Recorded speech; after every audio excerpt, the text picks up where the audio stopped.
जय हिंद दोस्तों, स्वागत है आप सभी का आपके अपने परिवार द लॉजिकल साइंस में।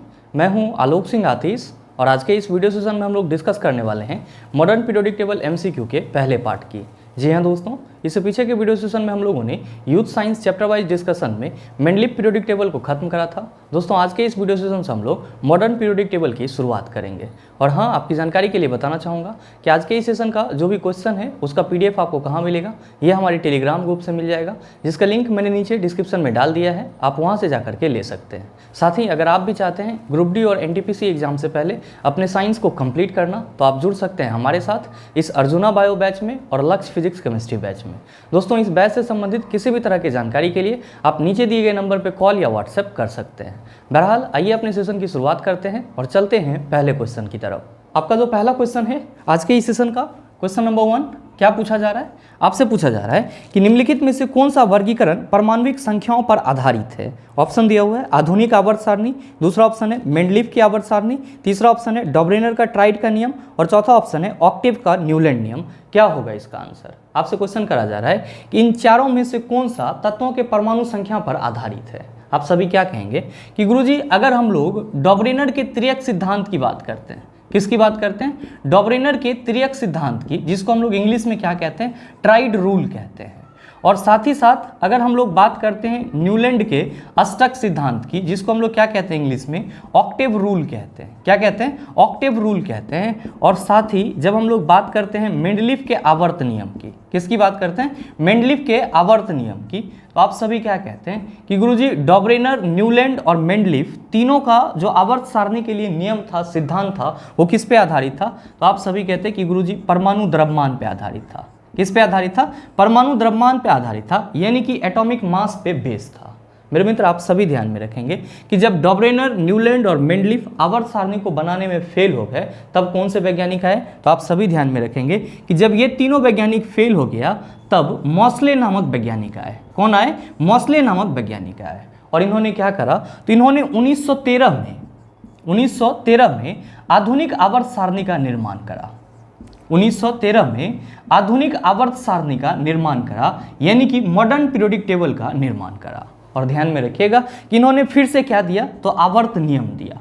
क्या दिया? आवर्त नियम दिया। और इन्होंने क्या बताया कि तत्वों का जो भौतिक और रासायनिक गुण होता है वो परमाणु संख्या का आवर्त फलन होता है। यानी कि मॉसले ने अपने आवर्त नियम में क्या बताया? तो इन्होंने बताया कि किसी भी तत्व का जो भौतिक और रासायनिक गुण होता है वो उसके परमाणु संख्या का आवर्त फलन होता है, न कि परमाणु द्रव्यमान के। तो आप चाहें तो इस चीज को नोट डाउन भी कर सकते हैं कि मॉसले का जो आवर्त नियम था या फिर आधुनिक आवर्त सारणी जो है वो आपका किस चीज पे आधारित है? तो आप सभी कहेंगे कि गुरुजी परमाणु संख्या पर आधारित है। किस पे आधारित है? परमाणु संख्या पे आधारित है। तो आपसे जो क्वेश्चन पूछा जा रहा है उसका सीधा सीधा आंसर क्या हो जाएगा? आप सभी कहेंगे कि गुरुजी ऑप्शन नंबर ए हो जाएगा। मेरे मित्र ध्यान में रखिएगा, अगर आपसे क्वेश्चन ये पूछा जाए कि आवर्त सारणी का सबसे पहले आविष्कार किसने करा, आप क्या कहेंगे कि गुरुजी मेंडलीव ने करा। और आधुनिक आवर्त सारणी किसने बनाया? तो आप क्या कहेंगे? मॉसले ने बनाया। ध्यान में रखिएगा, अगर आपसे ये क्वेश्चन पूछा जाए कि आधुनिक आवर्त सारणी के लिए आवर्त नियम किसने दिया, तब आप फिर से क्या कहेंगे? मॉसले ने दिया। साथ ही साथ मेरे मित्र आपके एग्जाम में एक और क्वेश्चन पूछा जाता है। आप सभी यहाँ पे क्या पढ़ रहे हैं कि गुरुजी जो आधुनिक आवर्त सारणी है वो परमाणु संख्या पे आधारित है। लेकिन अगर आपसे क्वेश्चन ये पूछा जाए कि जो मॉसले का आधुनिक आवर्त सारणी है उसका मूल आधार क्या है, तो मेरे मित्र आप सभी ध्यान में रखेंगे कि मॉसले का जो आधुनिक आवर्त सारणी है इसका मूल आधार तत्वों का इलेक्ट्रॉनिक विन्यास है, यानी कि तत्वों का इलेक्ट्रॉनिक कॉन्फ़िगरेशन है। आप चाहें तो इस चीज को नोट डाउन कर सकते हैं यहाँ पे कि आधुनिक आवर्त सारणी का जो मूल आधार है, आधुनिक आवर्त सारणी का जो मूल आधार है वो क्या है? तो आप सभी ध्यान में रखना, तत्वों का इलेक्ट्रॉनिक विन्यास है। क्या है? तो आप सभी कहेंगे तत्वों का इलेक्ट्रॉनिक विन्यास है।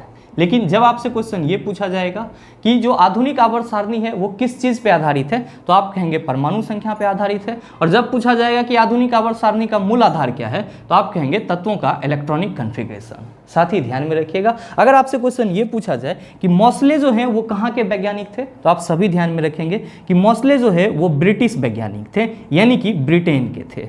मॉसले कहाँ के थे? तो आप सभी ध्यान में रखेंगे ब्रिटेन के थे। उम्मीद करते हैं समझ पाए होंगे। चलते हैं अगले क्वेश्चन की तरफ। आपका जो अगला क्वेश्चन है, क्वेश्चन नंबर 2, क्या पूछा जा रहा है आपसे? आपसे पूछा जा रहा है कि निम्नलिखित में से कौन यह बताता है कि तत्वों के गुण उनके परमाणु संख्या का आवधिक फलन है। ऑप्शन दिया हुआ है आधुनिक आवधिक नियम, दूसरा ऑप्शन है डॉबरेनर ट्राइड्स, तीसरा ऑप्शन है ऑक्टेट के न्यूलैंड नियम और चौथा ऑप्शन है मेंडलीफ का आवधिक नियम। क्या होगा इसका आंसर? आपसे क्वेश्चन करा जा रहा है कि निम्नलिखित में से कौन सा ऑप्शन यह बताता है कि तत्वों के गुण उनके परमाणु संख्या का आवधिक फलन होता है। मेरे मित्र आप सभी क्या कहेंगे कि गुरुजी अभी जस्ट हम लोगों ने आधुनिक आवर्त सारणी को डिस्कस करा है। किसको डिस्कस करा है? आधुनिक आवर्त सारणी को डिस्कस करा है। मेरे मित्र ध्यान में रखेंगे कि आवर्त को हम लोग आवधिक भी कहते हैं। क्या कहते हैं? आवधिक भी कहते हैं। तो आप ये चीज भी ध्यान में रखिएगा। आप सभी क्या कहते हैं कि गुरुजी आधुनिक आवर्त सारणी के लिए जो आवर्त नियम था, आधुनिक आवर्त सारणी के लिए जो आवर्त नियम था उसमें मोसले ने क्या बताया था? उसमें मोसले ने बताया था कि तत्वों का भौतिक गुण, तत्वों का भौतिक एवं रासायनिक गुण, भौतिक एवं रासायनिक गुण तत्वों के परमाणु संख्या का आवर्त फलन होता है। क्या होता है? आवर्त फलन होता है। मेरे मित्र ध्यान में रखेंगे कि यहाँ पे जो आपका आवर्त लिखा हुआ है इसको आप आवधिक भी बोल सकते हैं। तो आप ये भी कह सकते हैं कि गुरुजी मोसले के अनुसार तत्वों का भौतिक और रासायनिक गुण तत्वों के परमाणु संख्या का आवधिक फलन होता है। साथ ही ध्यान में रखिएगा ये जो आपका आवर्त नियम है इसको आप क्या बोल सकते हैं? तो गुरुजी इसको हम लोग आवधिक नियम भी बोल सकते हैं। क्या बोल सकते हैं? आवधिक नियम भी बोल सकते हैं। ध्यान में रखेंगे कि यहाँ पे जो आप आवर्त नियम या आवधिक नियम की चर्चा कर रहे हैं वो आपका किससे संबंधित है? तो गुरुजी आधुनिक आवर्त सारणी से संबंधित है। तो क्या हम इसको आधुनिक आवर्त नियम बोल सकते हैं? आप कहेंगे बिल्कुल बोल सकते हैं। तो क्या हम इसको आधुनिक आवधिक नियम बोल सकते हैं? आप कहेंगे गुरुजी बिल्कुल बोल सकते हैं। तो जरा सा आप बताइए कि आपसे जो क्वेश्चन पूछा जा रहा है कि निम्नलिखित में से कौन यह बताता है कि तत्वों के गुण उनके परमाणु संख्या का आवधिक फलन है? आप सभी क्या कहेंगे कि गुरुजी जो आधुनिक आवधिक नियम है वो ये बताता है कि तत्वों का जो गुण होता है वो उसके परमाणु संख्या का आवधिक फलन होता है। तो सही आंसर क्या हो जाएगा? आप कहेंगे कि गुरुजी ऑप्शन नंबर ए हो जाएगा। उम्मीद करते हैं समझ पाए होंगे। चलते हैं अगले क्वेश्चन की तरफ। आपका जो अगला क्वेश्चन है क्वेश्चन नंबर 3, क्या पूछा जा रहा है आपसे? आपसे पूछा जा रहा है कि डैश वर्गीकरण में 7 आवर्त और 18 समूह हैं। ऑप्शन दिया हुआ है मेंडलीफ की आवर्त सारणी, दूसरा ऑप्शन है आधुनिक आवर्त सारणी, तीसरा ऑप्शन है न्यूलैंड के ऑक्टेट्स और चौथा ऑप्शन है डॉबरेनर का त्रिक। क्या होगा इसका आंसर? आपसे क्वेश्चन करा जा रहा है कि डैश वर्गीकरण में 7 आवर्त और 18 समूह होते हैं। ध्यान में रखेंगे कि यहाँ पे किसकी बात की जा रही है? तो गुरुजी आवर्त की बात की जा रही है। और किसकी बात की जा रही है? तो गुरुजी समूह की बात की जा रही है, यानी कि ग्रुप की बात की जा रही है। ध्यान में रखेंगे कि ये आपको आवर्त और समूह कहाँ देखने को मिलते हैं? आप कहेंगे कि आवर्त सारणी में देखने को मिलते हैं। कहाँ देखने को मिलते हैं? आवर्त सारणी में देखने को मिलते हैं। मेरे मित्र ध्यान में रखेंगे कि आवर्त सारणी को कौन कौन वैज्ञानिक ने बनाया है? तो आप कहेंगे कि गुरुजी एक मेंडलीफ ने भी बनाया था जिसको हम लोग मेंडलीफ का आवर्त सारणी कहते हैं। क्या कहते हैं? मेंडलीफ का आवर्त सारणी कहते हैं। और एक मोसले ने बनाया जिसको हम लोग क्या कहते हैं? आधुनिक आवर्त सारणी कहते हैं। और मैंने आपको पीछे के सेशन में बताया है कि मेंडलीफ के आवर्त सारणी में जो टोटल नंबर ऑफ आवर्त था, टोटल नंबर ऑफ पीरियड था, वो कितना था? तो आप सभी ध्यान में रखेंगे 7 था।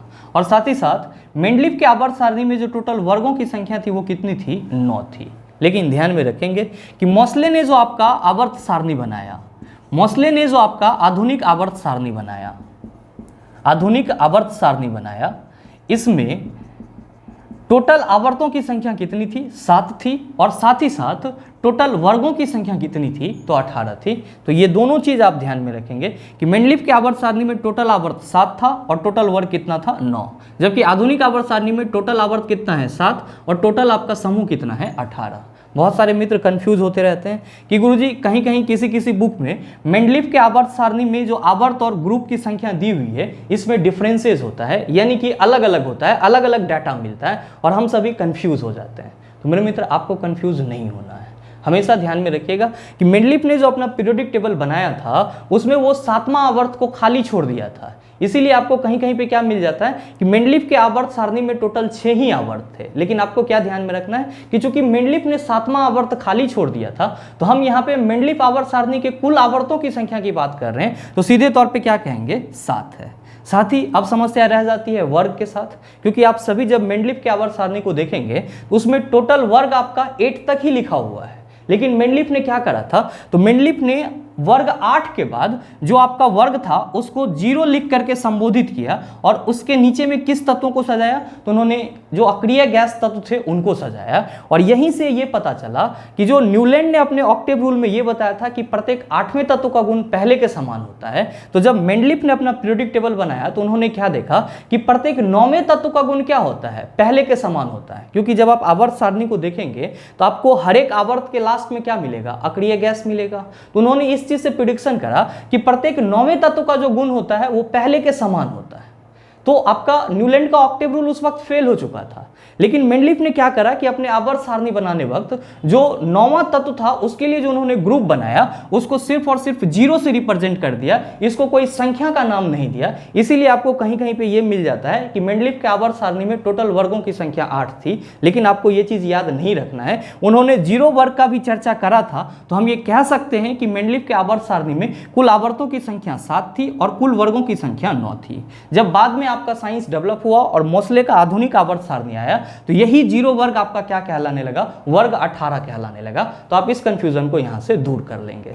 बहरहाल आपसे जो क्वेश्चन पूछा जा रहा है कि डैश वर्गीकरण में 7 आवर्त और 18 समूह है, आप सभी क्या कहेंगे कि आधुनिक आवर्त सारणी में 7 आवर्त है और 18 समूह है, इसीलिए हमारे इस क्वेश्चन का सही आंसर क्या हो जाएगा, ऑप्शन नंबर बी हो जाएगा। मेरे मित्र ध्यान दीजिएगा कि आप कहेंगे कि गुरुजी आवर्त क्या होता है, तो आप सभी ध्यान में रखेंगे कि जब आप आवर्त सारणी को देखते हैं तो आपको कुछ क्षैतिज रेखाओं का कॉलम मिलता है और साथ ही साथ कुछ उदग्र रेखाओं का कॉलम मिलता है। तो ध्यान में रखिएगा कि जो आपका क्षैतिज रेखा का कॉलम होता है इसी को हम लोग क्या कहते हैं, आवर्त कहते हैं, यानी कि इंग्लिश में पीरियड कहते हैं।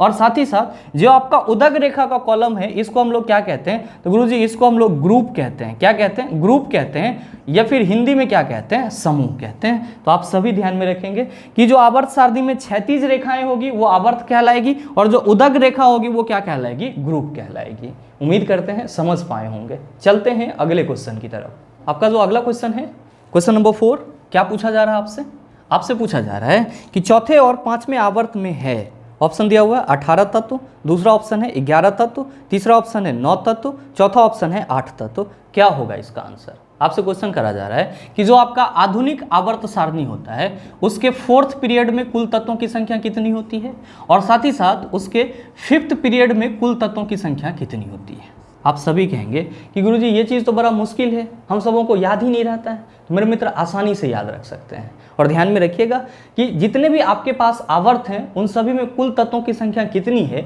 इस चीज़ को याद रखने के लिए सिर्फ और सिर्फ आपको एक नंबर सीरीज याद रखना है। और वो नंबर सीरीज क्या है, तो वो नंबर सीरीज है 2 8 8 18 18 32 32। आवर्त सारणी में जो आपका आवर्त है उसमें कुल तत्वों की संख्या कितनी है, इस चीज़ को याद रखने के लिए आप इस नंबर सीरीज को याद रख सकते हैं। ध्यान में रखेंगे नंबर सीरीज क्या है आपका, तो 2 8 8 18 18 32 32। ध्यान दीजिएगा कि यहाँ से अगर हम काउंटिंग करना शुरू करते हैं तो आप सभी क्या कहेंगे कि गुरुजी ये पहला हो जाएगा, ये क्या हो जाएगा, दूसरा, और ये क्या हो जाएगा, तीसरा, ये क्या हो जाएगा, चौथा, ये क्या हो जाएगा, 5वां, और ये क्या हो जाएगा, 6ठा, और ये क्या हो जाएगा, 7वां। तो जरा सा आप ये बताओ कि आपके आधुनिक आवर्त सारणी में टोटल आवर्तों की संख्या कितनी है, सर 7 है। ध्यान में रखेंगे कि आपके पहले आवर्त में कुल तत्वों की संख्या कितनी होगी, 2 होगी। कितनी होगी, 2 होगी। साथ ही ध्यान में रखिएगा कि दूसरे आवर्त में कुल तत्वों की संख्या कितनी होगी, गुरुजी 8 होगी। तीसरे आवर्त में कुल तत्वों की संख्या कितनी होगी, 8 होगी। चौथे आवर्त में तत्वों की संख्या 18, पांचवें आवर्त में तत्वों की संख्या 18, छठे आवर्त में तत्वों की संख्या 32 और सातवें आवर्त में तत्वों की संख्या कितनी होगी, 32 होगी। तो अगर आपको ये नंबर सीरीज याद है और इस तरह से आप काउंटिंग कर लेते हैं तो आपको ये चीज आसानी से याद रह जाएगा कि आपके आवर्त सारणी में जो 7 आवर्त हैं उसमें अलग अलग आवर्तों में कुल तत्वों की संख्या कितनी है। बहरहाल आपसे जो क्वेश्चन पूछा जा रहा है कि आधुनिक आवर्त सारणी के चौथे आवर्त और पांचवें आवर्त में कुल तत्वों की संख्या कितनी होती है, आप सभी क्या कहेंगे कि गुरुजी यहाँ पे हम देख रहे हैं कि चौथे और पांचवें दोनों में कुल तत्वों की संख्या 18 है, यानी कि हम कह सकते हैं कि चौथे और पांचवें आवर्त में जो तत्वों की संख्या होगी वो कितनी होगी, 18 हो जाएगी। तो आपके इस क्वेश्चन का सही आंसर क्या होगा, ऑप्शन नंबर ए हो जाएगा। मेरे मित्र ध्यान में रखिएगा कि ये जो आपका दूसरा और तीसरा आवर्त है, आपके आवर्त सारणी का जो दूसरा और तीसरा आवर्त होता है इसको क्या बोला जाता है, तो आप सभी ध्यान में रखेंगे कि इसको लघु आवर्त बोला जाता है। क्या बोला जाता है, लघु आवर्त बोला जाता है, जिसको हम लोग इंग्लिश में क्या कहते हैं, तो गुरुजी इसी को हम लोग इंग्लिश में शॉर्ट पीरियड कहते हैं। आप सभी कहेंगे कि गुरुजी इसको लघु आवर्त क्यों बोला जाता है। मेरे मित्र, लघु का मतलब क्या होता है, छोटा होता है। आप सभी क्या देख रहे हैं कि दूसरे और तीसरे आवर्त में तत्वों की संख्या कितनी है, तो आप कहेंगे गुरुजी 8 है। चूंकि इसमें तत्वों की संख्या कम है इसीलिए इसको क्या बोला जाता है, लघु आवर्त यानी कि शॉर्ट पीरियड बोला जाता है। साथ ही ध्यान में रखेंगे कि चौथा से लेकर के 7वां तक का जो आवर्त है यानी कि आपका 4th to 7th पीरियड, यानी कि चौथे से लेकर के 7वें तक के आवर्त को क्या बोला जाता है, आप सभी ध्यान में रखना, इसको दीर्घ आवर्त बोला जाता है। क्या बोला जाता है, दीर्घ आवर्त, जिसको हम लोग इंग्लिश में क्या कहते हैं, लॉन्ग पीरियड कहते हैं। तो आप ये चीज भी ध्यान में रखेंगे कि आवर्त सारणी में दूसरे और तीसरे आवर्त को लघु आवर्त बोला जाता है, जबकि चौथे से लेकर के 7वें तक के आवर्त को दीर्घ आवर्त बोला जाता है। उम्मीद करते हैं समझ पाए होंगे। चलते हैं अगले क्वेश्चन की तरफ। आपका जो अगला क्वेश्चन है, क्वेश्चन नंबर 5, क्या पूछा जा रहा है आपसे, आपसे पूछा जा रहा है कि समूह 1 के तत्वों को कहा जाता है। ऑप्शन दिया हुआ है हैलोजन, दूसरा ऑप्शन है क्षारीय धातु, तीसरा ऑप्शन है उत्कृष्ट गैस, चौथा ऑप्शन है क्षारीय पार्थिव धातुएं। क्या होगा इसका आंसर। आपसे क्वेश्चन करा जा रहा है कि आपके आवर्त सारणी में वर्ग 1 के तत्वों को क्या कहा जाता है। ध्यान में रखिएगा, क्वेश्चन में समूह 1 दिया हुआ है, तो हम लोग समूह को इंग्लिश में क्या कहते हैं, ग्रुप कहते हैं, या फिर हिंदी में समूह या वर्ग दोनों कहते हैं। तो सीधे सीधे आपसे क्वेश्चन ये पूछा जा रहा है कि आपके आवर्त सारणी में जो वर्ग 1 के तत्व होते हैं उसको किस नाम से जाना जाता है। यहाँ पे मेरे मित्र आपको कुछ वर्ग के तत्वों का नाम याद रखना होगा। ध्यान में रखिएगा कि जो आपके आधुनिक आवर्त सारणी में वर्ग 1 के तत्व हैं इसको क्या बोला जाता है, इसको क्षारीय धातु बोला जाता है। क्या बोला जाता है, क्षारीय धातु बोला जाता है, जिसको हम लोग इंग्लिश में क्या कहते हैं, एल्कली मेटल कहते हैं। क्या कहते हैं, एल्कली मेटल कहते हैं। साथ ही ध्यान में रखेंगे कि जो आपका आवर्त सारणी में वर्ग 2 का एलिमेंट होता है यानी कि समूह 2 का तत्व होता है उसको क्या बोला जाता है, तो गुरुजी उसको क्षारीय मृदा धातु बोला जाता है। क्या बोला जाता है, तो आप सभी याद रखना कि उसको क्षारीय मृदा धातु बोला जाता है, जिसको हम लोग इंग्लिश में क्या कहते हैं, तो गुरुजी इसी को हम लोग इंग्लिश में एल्केलीन अर्थ मेटल कहते हैं। क्या कहते हैं, एल्केलीन अर्थ मेटल कहते हैं। साथ ही ध्यान में रखेंगे कि वर्ग 3 से लेकर 12 तक के जो तत्व होते हैं उसको संक्रमण तत्व बोला जाता है।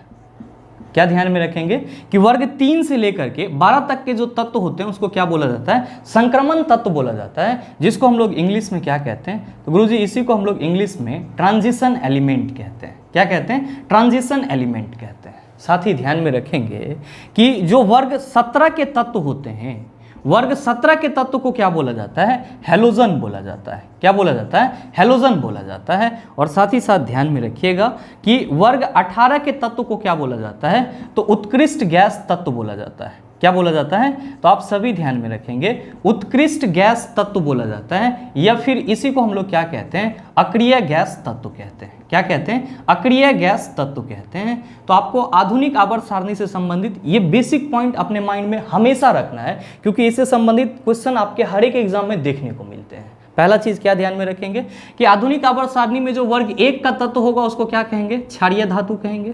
जो वर्ग 2 का तत्व होगा उसको क्षारीय मृदा धातु कहेंगे। जो वर्ग 3 से लेकर 12 तक के तत्व होंगे उसको संक्रमण तत्व बोला जाएगा। और जो आपका वर्ग 17 का तत्व होगा उसको हैलोजन कहेंगे। और वर्ग 18 के तत्व को क्या कहेंगे, उत्कृष्ट गैस अथवा अक्रिय गैस तत्व कहेंगे।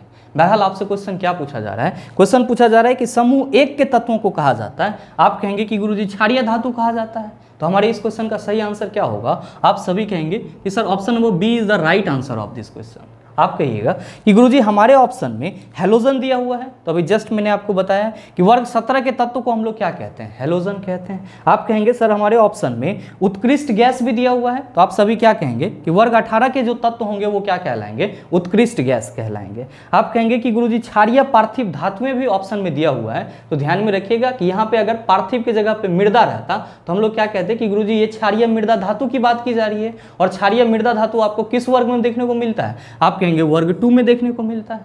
उम्मीद करते हैं समझ पाए होंगे। चलते हैं अगले क्वेश्चन की तरफ। आपका जो अगला क्वेश्चन है, क्वेश्चन नंबर 6, बड़ा ही हलवा सा सवाल आपसे पूछा जा रहा है कि तत्वों का दूसरा समूह कहलाता है। ऑप्शन दिया हुआ है हैलोजन, दूसरा ऑप्शन है क्षारीय धातु, तीसरा ऑप्शन है क्षारीय मृदा धातु और चौथा ऑप्शन है निष्क्रिय गैस। बताइए, ना बनेगा, आसानी से बन जाएगा। आप सभी क्या कहेंगे कि गुरुजी हमसे क्वेश्चन पूछा जा रहा है कि तत्वों का दूसरा समूह कहलाता है, यानी कि आधुनिक आवर्त सारणी का जो वर्ग 2 का तत्व है उसे क्या कहा जाता है, यही चीज हमसे पूछा जा रहा है। हम सभी जब ऑप्शन देखेंगे तो क्या कहेंगे कि गुरुजी पहले ऑप्शन में दिया हुआ है हेलोजन, जो कहाँ मिलेगा, वर्ग 17 में मिलेगा, यानी कि समूह 17 में मिलेगा। साथ ही दूसरे ऑप्शन में दिया हुआ है क्षारीय धातु। आप कहेंगे कि गुरुजी अभी जस्ट हम सबों ने देखा है कि समूह 1 में क्या पाया जाता है, क्षारीय धातु पाया जाता है। और फिर कहेंगे कि गुरुजी तीसरे ऑप्शन में क्षारीय मृदा धातु। आप सभी क्या कहेंगे कि गुरुजी ये भी अभी जस्ट हम लोगों ने देखा है कि वर्ग 2 में कौन सा तत्व पाया जाता है, तो आप सभी कहते हैं कि गुरुजी वर्ग 2 में ही क्षारीय मृदा धातु पाया जाता है या क्षारीय मृदा तत्व पाया जाता है। और साथ ही आपके चौथे ऑप्शन में निष्क्रिय गैस। आप कहेंगे गुरुजी ये तो वर्ग 18 में मिलेगा। क्वेश्चन क्या पूछा जा रहा है, क्वेश्चन पूछा जा रहा है कि तत्वों का दूसरा समूह कहलाता है। हम सभी सीधे शब्दों में कह सकते हैं कि दूसरा समूह क्षारीय मृदा तत्व कहलाता है या फिर क्षारीय मृदा धातु कहलाता है। तो सही आंसर क्या होगा, आप कहिएगा ऑप्शन नंबर सी हो जाएगा। उम्मीद करते हैं समझ पाए होंगे। चलते हैं अगले क्वेश्चन की तरफ। आपका जो अगला क्वेश्चन है, क्वेश्चन नंबर 7, क्या पूछा जा रहा है आपसे पूछा जा रहा है कि इक्का एल्युमिनियम को आधुनिक आवर्त सारणी में डैश धातु के रूप में नामित किया गया था। आपका ऑप्शन दिया हुआ है स्कैंडियम, दूसरा ऑप्शन है गैलियम, तीसरा ऑप्शन है जर्मेनियम, चौथा ऑप्शन है एल्युमिनियम। क्या होगा इसका आंसर?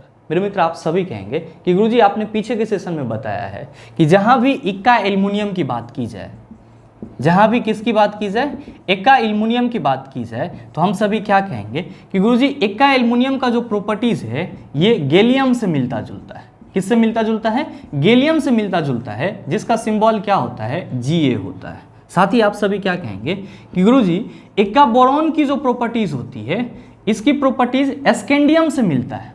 किससे मिलता है?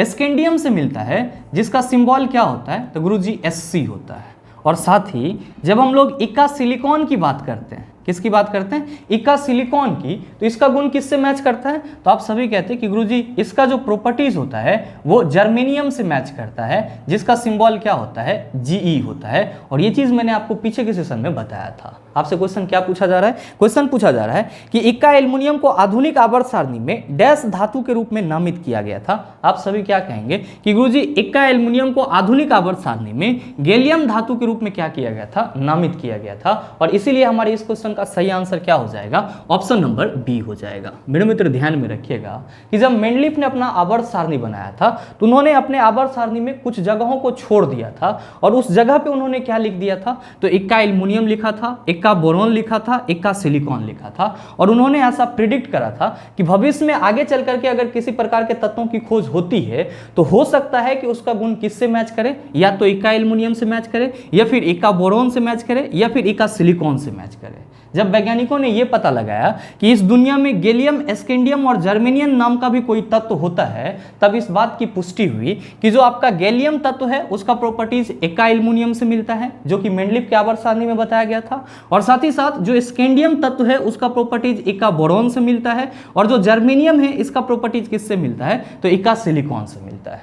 उम्मीद करते हैं समझ पाए होंगे। चलते हैं अगले क्वेश्चन की तरफ। आपका जो अगला क्वेश्चन है, क्वेश्चन नंबर 8, क्या पूछा जा रहा है आपसे पूछा जा रहा है कि आधुनिक आवर्त सारणी के किस वर्ग में पूर्ण आवरण वाले संयोजी इलेक्ट्रॉन और रासायनिक रूप से अक्रिय तत्व होते हैं। ऑप्शन दिया हुआ है 15, दूसरा ऑप्शन है 16, तीसरा ऑप्शन है 18, चौथा ऑप्शन है आपका 17। बताइए नहीं बनेगा, आसानी से बन जाएगा। आप सभी से पूछा जा रहा है कि आधुनिक आवर्त सारणी के किस वर्ग में रासायनिक रूप से अक्रिय गैस तत्व पाए जाते हैं। आप सभी क्या कहेंगे कि गुरुजी आपने इसी सेशन में बताया है, क्या बताया है, कि जो अक्रिय गैस तत्व है, जो अक्रिय गैस तत्व है हमारे आवर्त सारणी में, ये आवर्त सारणी के वर्ग 18 में पाया जाता है। किस में पाया जाता है? आवर्त सारणी के वर्ग 18 में पाया जाता है। और ध्यान में रखेंगे कि चूंकि ये आपका वर्ग 18 का जितना भी तत्व होता है इसका अष्टक पूरा होता है, इसीलिए किसी भी रासायनिक अभिक्रिया में भाग नहीं लेता है, इसीलिए हम लोग इसको क्या बोलते हैं, रासायनिक रूप से अक्रिय गैस तत्व भी बोलते हैं। साथ ही साथ आप सभी ध्यान में रखेंगे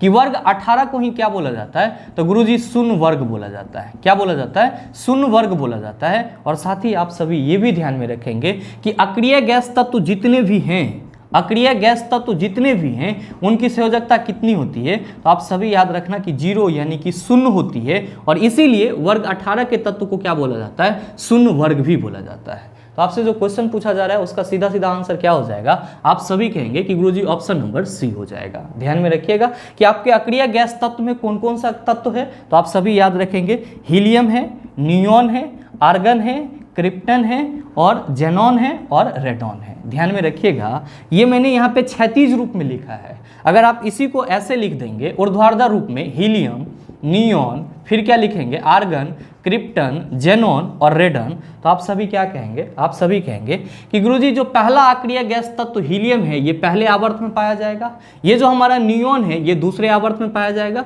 ये जो हमारा आर्गन है ये तीसरे आवर्त में पाया जाएगा, और ये जो हमारा क्रिप्टन है ये चौथे आवर्त में पाया जाएगा, और ये जो हमारा जेनन है ये पांचवें आवर्त में पाया जाएगा, और ये जो हमारा रेडॉन है ये किस में पाया जाएगा, छठे आवर्त में पाया जाएगा। तो आप ये क्रम भी ध्यान में रखिएगा, आपके लिए बहुत ही उपयोगी है। अब आप सभी कहेंगे कि गुरुजी हमारे ऑप्शन में तो 15 भी दिया हुआ है, तो जरा सा आप ये बताओ कि आवर्त सारणी के वर्ग 15 में कौन कौन से तत्व पाए जाते हैं। तो मेरे मित्र ध्यान में रखेंगे कि जो आपका नाइट्रोजन है और साथ ही साथ जो फास्फोरस है या फिर जो आर्सेनिक है, ये सब आपको किस वर्ग में देखने को मिलते हैं, वर्ग 15 में देखने को मिलते हैं। आप कहेंगे कि सर हमारे ऑप्शन में वर्ग 16 भी दिया हुआ है, तो मेरे मित्र ध्यान में रखेंगे कि वर्ग 16 में आपको कौन सा तत्व देखने को मिलेगा, तो जो आपका ऑक्सीजन है और साथ ही साथ जो आपका सल्फर है, ये सब तत्व आपको कहाँ देखने को मिलेंगे, तो गुरुजी वर्ग 16 में देखने को मिलेगा। आप कहेंगे कि सर हमारे ऑप्शन में 17 भी दिया हुआ है, तो कहने की कोई जरूरत नहीं है, आप सबों को मालूम है कि आधुनिक आवर्त सारणी के वर्ग 17 के जो तत्व होते हैं इसी को क्या बोला जाता है,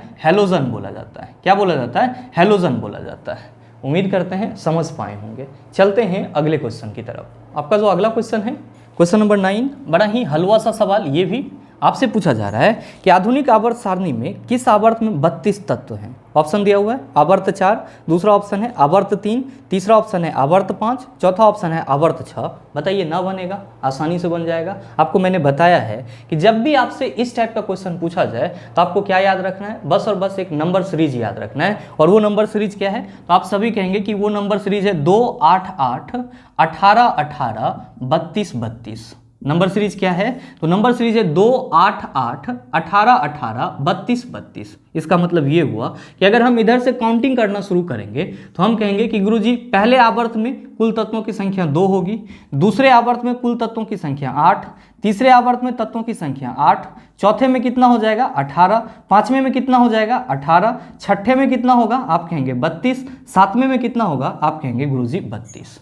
आपसे क्वेश्चन क्या पूछा जा रहा है, क्वेश्चन पूछा जा रहा है कि आधुनिक आवर्त सारणी में किस आवर्त में 32 तत्व हैं। आप कहेंगे कि गुरुजी छठे और सातवें आवर्त में कितने तत्व हैं, 32 तत्व हैं। तो आप देखिए आपका ऑप्शन क्या दिया हुआ है, आपका पहला ऑप्शन दिया हुआ है आवर्त 4। आप सभी क्या कहेंगे कि गुरुजी आवर्त 4 में 18 तत्व होंगे। आपका दूसरा ऑप्शन दिया हुआ है आवर्त 3, आप कहेंगे आवर्त 3 में 8 तत्व होंगे। और आपका तीसरा ऑप्शन दिया हुआ है आवर्त 5, तो आपके आवर्त 5 में कितना होगा, तो गुरुजी 18 तत्व होगा। जबकि आपका छठा ऑप्शन क्या दिया हुआ है आवर्त 6, और आवर्त 6 में कितने तत्व होते हैं, आप कहेंगे कि गुरुजी 32 तत्व होता है। तो सही आंसर क्या होगा, आप कहिएगा ऑप्शन नंबर डी हो जाएगा।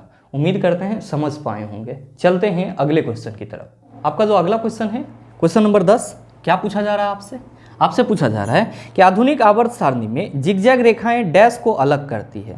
ऑप्शन दिया हुआ है अधातुओं से धातुओं को, दूसरा ऑप्शन है उपधातुओं से अधातुओं को, तीसरा ऑप्शन है हैलोजन से धातुओं को, चौथा ऑप्शन है उपधातुओं से धातुओं को। क्या होगा इसका आंसर, आपसे क्वेश्चन करा जा रहा है कि आपके आवर्त सारणी में जो आपको जिगजैग लाइन देखने को मिलती है, ये जिगजैग लाइन किसको अलग करती है। आप सभी कहेंगे कि गुरुजी पहले तो ये बताओ कि जिगजैग लाइन को हम लोग हिंदी में क्या कहते हैं। मेरे मित्र आप सभी ध्यान में रखेंगे, इसी को हम लोग टेढ़ा मेढ़ा रेखा कहते हैं। आप कहेंगे कि आवर्त सारणी में ये टेढ़ा मेढ़ा लाइन हमको दिखेगा कहाँ पे, तो मेरे मित्र ध्यान दीजिएगा कि एक्चुअली आवर्त सारणी में आपको ये टेढ़ा मेढ़ा लाइन जो है वो सीढ़ीनुमा संरचना के रूप में दिखेगा। तो आपके एग्जाम में कभी कभी ये क्वेश्चन भी पूछ लिया जाता है कि आधुनिक आवर्त सारणी में सीढ़ीनुमा संरचना किस 2 तत्वों को अलग अलग करती है। अब आप कहेंगे कि गुरुजी ये सीढ़ीनुमा संरचना या फिर जिगजैग लाइन हमको आवर्त सारणी में कहाँ देखने को मिलेगा। तो मेरे मित्र ध्यान दीजिएगा कि जब हम लोग बात करते हैं अपने आवर्त सारणी की, तो हम सभी क्या कहते हैं कि गुरुजी आवर्त सारणी का ये वाला भाग जो है वो बायां भाग कहलाता है, जहाँ पे क्या मिलता है, तो गुरुजी धातु मिलता है। और साथ ही आप क्या कहते हैं कि गुरुजी ये वाला जो पार्ट होता है ये दायां भाग कहलाता है, जहाँ पे हमको क्या देखने को मिलता है, तो अधातु देखने को मिलता है। मेरे मित्र ध्यान रखिएगा कि आपके आवर्त सारणी में वर्ग 13 से 16 के बीच में, आपके आवर्त सारणी में वर्ग 13 से 16 के बीच में आपको इस तरह का एक जिगजैग लाइन देखने को मिलता है। क्या देखने को मिलता है, इस तरह का एक जिगजैग लाइन देखने को मिलता है वर्ग 13 से 16 के बीच में, जो कि आपका क्या होता है, तो गुरुजी टेढ़ा मेढ़ा होता है, या आप कह सकते हैं कि गुरुजी ये सीढ़ी जैसा लगता है। तो हम ये भी कह सकते हैं कि ये सीढ़ी नुमा संरचना हमको दिखाई पड़ता है, जो किससे किसको अलग कर रहा है। तो आप कहेंगे कि गुरुजी बायां भाग में धातु है और दायां भाग में अधातु है, और ये दोनों को अलग कौन कर रहा है, तो यही टेढ़ा मेढ़ा लाइन कर रहा है, यानी कि यही जिगजैग लाइन कर रहा है। तो आपसे जो क्वेश्चन पूछा जा रहा है उसका सही आंसर क्या हो जाएगा, आप सभी कहेंगे कि गुरुजी ऑप्शन नंबर ए हो जाएगा, यानी कि आपके आवर्त सारणी में जो टेढ़ा मेढ़ा लाइन है, जिगजैग लाइन है, वो धातुओं को अधातुओं से क्या करती है, अलग करती है। साथ ही ध्यान में रखेंगे कि आपके आवर्त सारणी में उपधातु कहाँ पे पाए जाते हैं, तो इसी सीढ़ी नुमा संरचना के जस्ट बगल में आपको क्या देखने को मिलता है, तो उपधातु देखने को मिलता है, और ये चीज भी आप ध्यान में रखिएगा। साथ ही साथ आप सभी देख रहे होंगे कि बाएं भाग में धातु है और दाएं भाग में क्या है, अधातु है।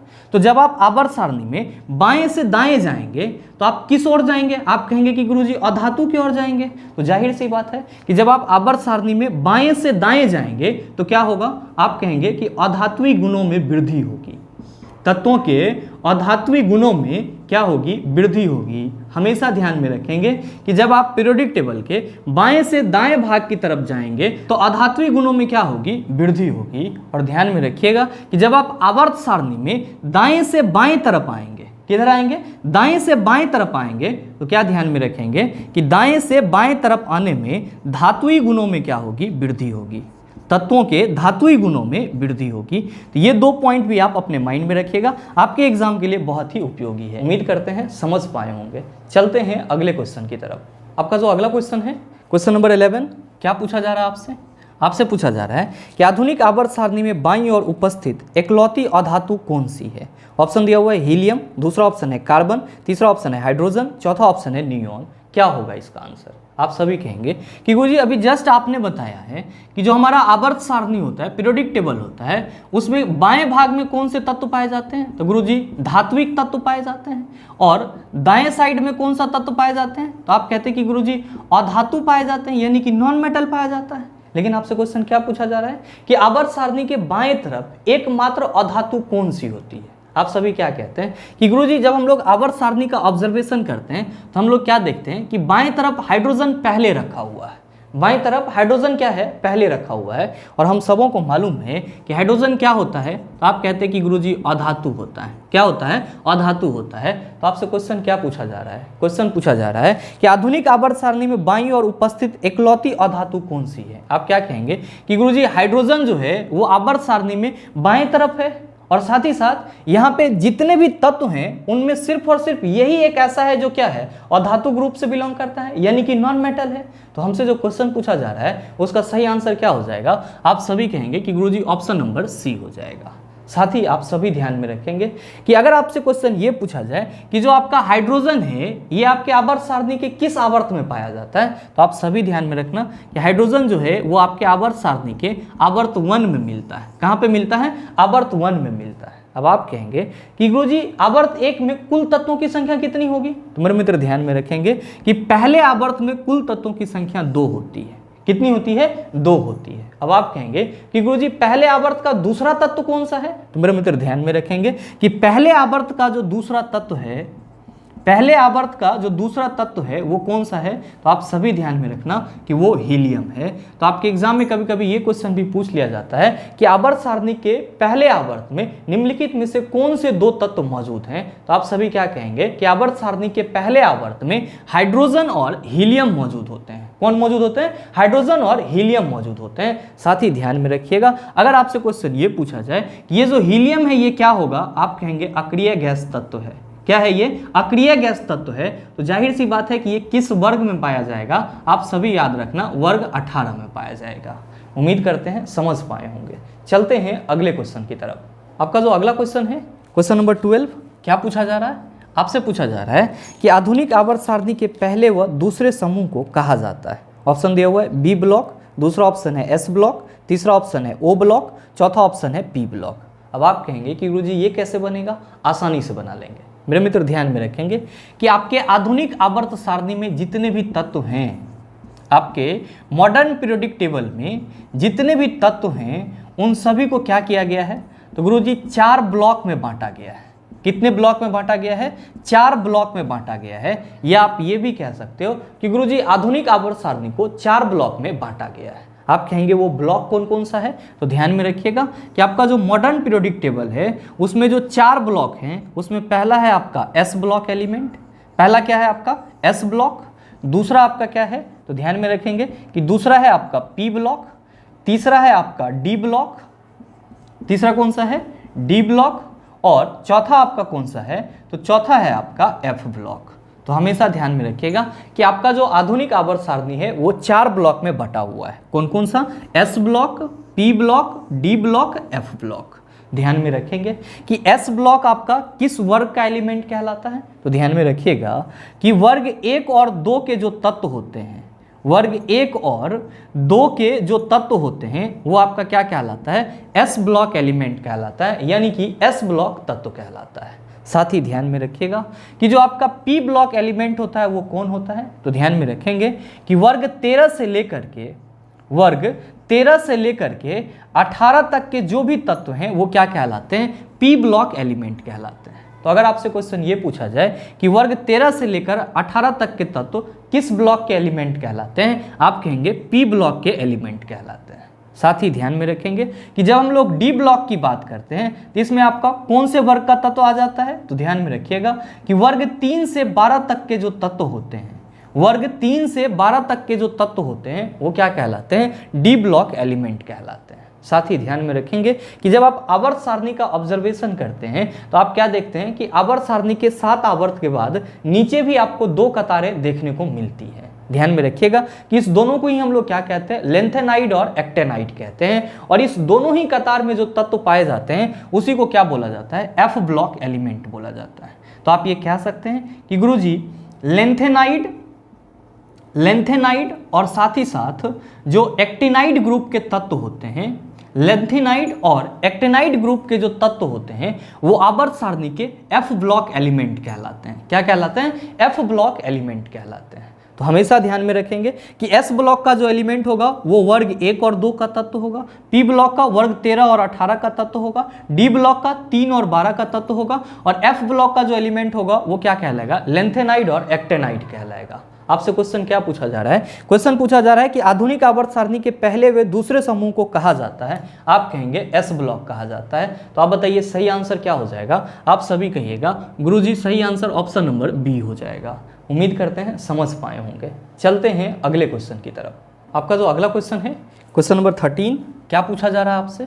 आपसे पूछा जा रहा है कि उस निष्क्रिय गैस का नाम क्या है जिसे आधुनिक आवर्त सारणी में पहले आवर्त में रखा गया है?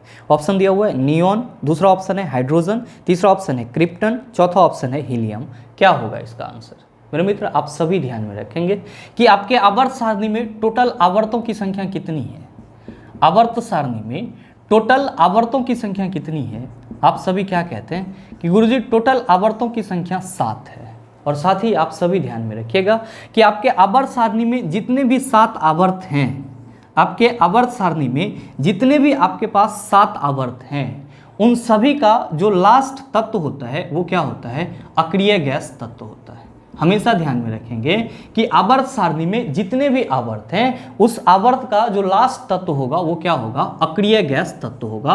और जितने भी अक्रिय गैस तत्व होते हैं सब के सब वर्ग 18 में पाए जाते हैं। यानी कि प्रत्येक आवर्त का जो लास्ट वाला तत्व होगा वो किस वर्ग में देखने को मिलेगा? आप कहेंगे वर्ग 18 में देखने को मिलेगा। साथ ही आप सबों को मालूम होना चाहिए कि आपके पास जो टोटल अक्रिय गैसों की संख्या है उसमें आप कहते हैं कि गुरुजी पॉपुलर 6 है और उसका नाम हम सभी याद रखते हैं। कौन कौन सा? पहला होता है हीलियम, दूसरा होता है नियॉन, तीसरा होता है आर्गन, चौथा होता है आपका क्रिप्टन, पांचवा होता है जेनन और छठा आपका क्या होता है? रेडन होता है। मेरे मित्र इसको आप इसी क्रम में ध्यान में रखेंगे और ध्यान दीजिएगा कि आपका पहले क्या आया है? तो गुरुजी हीलियम आया है। तो हीलियम जो है ये पहले आवर्त का अंतिम तत्व होगा। हीलियम क्या होगा? पहले आवर्त का अंतिम तत्व होगा। नियॉन क्या होगा? तो गुरुजी नियॉन जो है वो दूसरे आवर्त का अंतिम तत्व होगा। साथ ही आर्गन जो है वो क्या होगा? तो गुरुजी आर्गन तीसरे नंबर पे है तो ये तीसरे आवर्त का अंतिम तत्व होगा। क्रिप्टन आपका चौथे आवर्त का अंतिम तत्व होगा। क्रिप्टन आपका क्या होगा? चौथे आवर्त का अंतिम तत्व होगा। जबकि जेनॉन जो है वो क्या होगा? आप कहेंगे कि गुरुजी 5वें आवर्त का अंतिम तत्व होगा। और रेडॉन आपका क्या होगा, आप कहेंगे कि गुरुजी छठे आवर्त का अंतिम तत्व होगा। आप हमेशा ध्यान में रखेंगे कि प्रत्येक आवर्त का जो अंतिम तत्व होगा वो क्या होगा, अक्रिय गैस होगा। तो पहले आवर्त का अंतिम तत्व क्या होगा, हीलियम। दूसरे आवर्त का अंतिम तत्व नियॉन। तीसरे आवर्त का अंतिम तत्व आर्गन। चौथे आवर्त का अंतिम तत्व क्रिप्टन। पांचवें आवर्त का अंतिम तत्व जेनॉन। छठे आवर्त का अंतिम तत्व रेडॉन। आप सभी से क्वेश्चन क्या पूछा जा रहा है कि उस निष्क्रिय गैस का नाम क्या है जिसे आधुनिक आवर्त सारणी में पहले आवर्त में रखा गया है। तो जरा सा आप ये बताओ कि ये जो आपका हीलियम है ये पहले आवर्त का अंतिम तत्व है, तो जाहिर सी बात है कि पहले आवर्त में सिर्फ और सिर्फ एक ही निष्क्रिय गैस होगा, और वो क्या होगा, तो गुरुजी हीलियम होगा। तो आपके इस क्वेश्चन का सही आंसर क्या हो जाएगा, आप सभी कहेंगे कि गुरुजी ऑप्शन नंबर डी हो जाएगा। तो जब भी आपको इस टाइप का क्वेश्चन पूछा जाए तो आप क्या करेंगे, बस यही बेसिक रूल अपनाएंगे। अगर आपको याद नहीं भी है तो भी क्या हो जाएगा, याद हो जाएगा। कुछ नहीं करना है, बस जितने भी अक्रिय गैस तत्व हैं सबको हम लोग क्या करेंगे, उदग्र रेखा के रूप में लिख लेंगे, और वहां पे देख लेंगे कि ये पहला है तो ये पहले आवर्त का अंतिम तत्व होगा, ये दूसरा है तो दूसरे आवर्त का अंतिम तत्व होगा, ये तीसरा है तो तीसरे आवर्त का अंतिम तत्व होगा, और इसी तरह से आप आगे कर लेंगे, आपका आंसर आ जाएगा। बहरहाल चलते हैं अगले क्वेश्चन की तरफ। आपका जो अगला क्वेश्चन है, क्वेश्चन नंबर 14, क्या पूछा जा रहा है आपसे, आपसे पूछा जा रहा है कि आवर्त सारणी में कौन सा समूह शून्य समूह के रूप में भी जाना जाता है। ऑप्शन दिया हुआ है समूह 18, दूसरा ऑप्शन है समूह 8, तीसरा ऑप्शन है समूह 9, चौथा ऑप्शन है समूह 10। बताइए ना बनेगा। मैंने आपको इतना कंसेप्ट दे दिया है कि इस क्वेश्चन का आंसर आप सभी आसानी से दे सकते हैं, और इस क्वेश्चन का आंसर आप सबों के ऊपर छोड़ता हूँ। सही आंसर क्या होगा नीचे कमेंट करके जरूर बताइएगा, आपके कमेंट का इंतजार रहेगा। साथ ही उम्मीद करते हैं कि यहाँ तक के जितने भी क्वेश्चन थे उन सभी को आप आसानी से समझ पाए होंगे। अब इस टाइप का प्रश्न अगर आपको दोबारा दे दिया जाए तो मेरे ख्याल से आप उसका जवाब भी आसानी से दे सकते हैं। साथ ही उम्मीद करते हैं कि ये वीडियो आपको अच्छा लगा होगा। अगर आपको वीडियो अच्छा लगा तो वीडियो को लाइक कीजिएगा, ज़्यादा से ज़्यादा शेयर कीजिएगा, और हाँ, अगर आप चैनल पर नए हैं तो सब्सक्राइब करके बेल आइकन दबा लीजिएगा, ताकि इस तरह के एग्जाम रेलेवेंट वीडियो का नोटिफिकेशन सबसे पहले आपके पास पहुँचे और आप उसको सबसे पहले देख पाओ। मिलते हैं फिर अगले सेशन में, तब तक के लिए best of luck. Thank you, have a nice day.